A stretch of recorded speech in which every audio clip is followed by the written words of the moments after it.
सरकार कह रही है कि आप लोग संसद में बात नहीं करना चाहते। नड्डा जी कह रहे हैं संसद में बात होगी, पहले इस्तीफा होगा फिर वार्ता होगी। बिना इस्तीफा की कोई वार्ता नहीं होगी। बिना इस्तीफे कोई वार्ता नहीं। अगर बात इस्तीफे के बिना वार्ता की होती तो 20 तारीख को यहाँ जो लाखों बच्चे आए थे उन पर लाठी क्यों चलाई आपने? अगर आप इतने ही संवाद वाले हैं, इतने संवाद चाहते हैं, तो आपने 20 तारीख से पहले संवाद क्यों नहीं किया बच्चों से? चंद्रशेखर जी, हम आपको 10 साल के ऊपर से कवर कर रहे हैं।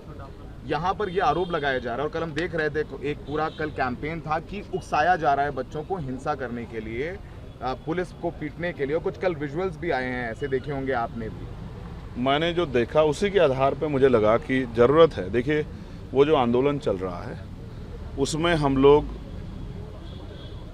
एक जो कोऑर्डिनेशन बनता है चीज़ों को तैयार करने का कि भाई कैसे करना है, इसका चीज़ का सामना कैसे करना है, हम उसकी भूमिका नहीं, हमने उनकी मदद की भूमिका जब उनको आवश्यकता थी वो अदा की। जो चाहे हमने वादा सोनम भाई से किया था कि 20 तारीख को जो प्रोटेस्ट में लोगों की आवश्यकता पड़ेगी वो पूरी करेंगे। या हमने रात को जब 18 तारीख को हटाने की बात आई थी तो रात को 2 बजे से 7 बजे तक वहाँ बैठ के जो है अपना वादा पूरा किया। अब हमें लगता है कि जो बहुत सारे विषय हैं बैकलॉग से लेके उन सबको लेके बड़े आंदोलन की जरूरत है। देश इस आंदोलन की मांग कर रहा है, तो हम इसकी शुरुआत 200 पे क्यों इंतजार करें, हम करेंगे। आप जब वहाँ बैठे हुए थे सरकार से कोई आया, बोले कि नहीं चंद्रशेखर जी अपनी बात बताइए, आप बैठे हुए हैं गर्मी में, बारिश में, संसद में? हाँ, 2 मंत्री कल आए थे, तो मैंने उनसे भी एक ही बात कही कि वार्ता तब होगी जब धर्मेंद्र प्रधान इस्तीफा दे देंगे, उसके बाद वार्ता, उससे पहले कोई वार्ता नहीं। तो आप अपने संगठन के साथ कुछ और संगठनों को भी लेके आएंगे साथ में, जैसे पार्लियामेंट में कुछ आप लोग इंडिपेंडेंट लोग? हाँ, वही मैंने बताया। आप देर से आए, मैंने यही बात बताई थी कि मैं अपना जो साथी हैं जो मुझसे जुड़े हुए हैं, जो मेरे साथ आके बैठे भी थे, उन सबसे मांग करूंगा कि वो चले मेरे साथ और हम लोग होम मिनिस्टर से बात करेंगे। जिन लोगों ने लाठियां चलाई है उन पर कार्रवाई क्यों नहीं हो रही है, और जो आज का प्रोटेस्ट है उस पर बच्चों के साथ लाठी ना चले, इसकी जिम्मेदारी सरकार ले। प्रोटेस्ट से कोई बात है तो आप वार्ता अगर खत्म क्यों नहीं कराते, उनकी मांग मान लो, क्या दिक्कत है? हमने कहा फास्ट ट्रैक कोर्ट बना देंगे, पेपर लीक पर तुरंत फैसले करेंगे। 12 साल में क्यों याद आया? इस आंदोलन की वजह से याद आया, जनता ने किया, नौजवानों ने किया। अभी बहुत कुछ याद आ जाएगा।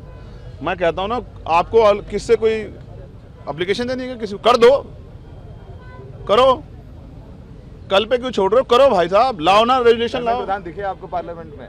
लाओ आप, अब रेजुलेशन लाओ, हम लोग हाथ उठा के पास कराएंगे, हम विपक्ष में फिर भी पास कराएंगे। आप लाओ कानून कि आप परीक्षा में सुधार व्यवस्था लागू करोगे। आखिरी सवाल, ये भी सवाल उठ रहा है, कल पूरी बीजेपी के प्रवक्ताओं ने कहा कि अब इस पूरे आंदोलन को पॉलिटिकल पार्टीज हाईजैक करने की कोशिश। इसी वजह से मैं उस आंदोलन से दूर, मैंने जंतर मंतर से खुद को इसलिए दूर किया कि उस आंदोलन पे कोई सवाल ना खड़ा हो और हम अपना काम स्वतः कर सकते हैं, इसीलिए मैंने उस आंदोलन को खुद से दूर किया। मैं पहला आदमी था जो वहाँ गया जिसने कहा था कि पार्टी का झंडा बाहर रख के आना, अपनी पार्टी को बाहर रख के आना, इस आंदोलन पर सवाल ना खड़े हो। लेकिन मैं फिर आपसे कह रहा हूँ, मैं हिंसा का समर्थक नहीं हूँ। इसकी जाँच होनी चाहिए कि वो हिंसा किसने कराई, क्योंकि बहुत सारे ऐसे लोग थे, चाहे वो डंडा लेके खड़े हों पुलिस के साथ, वो पुलिस नहीं, या जो मुंह पे बांध के प्रोटेस्ट कर रहे थे वो प्रोटेस्टर नहीं। ये सब सरकार द्वारा प्रायोजित है, इसकी जांच हो जाए। अगर सरकार सही है, उस दिन आपको भी चोट लगी थी, क्या फर्क पड़ता है? एक इन बच्चों के लिए, युवाओं के लिए मैं एक नहीं 1000 बार चोट खाने को तैयार हूँ। ये मेरे भाई बहन है, इनके लिए मैं नहीं लड़ूंगा तो कौन लड़ेगा?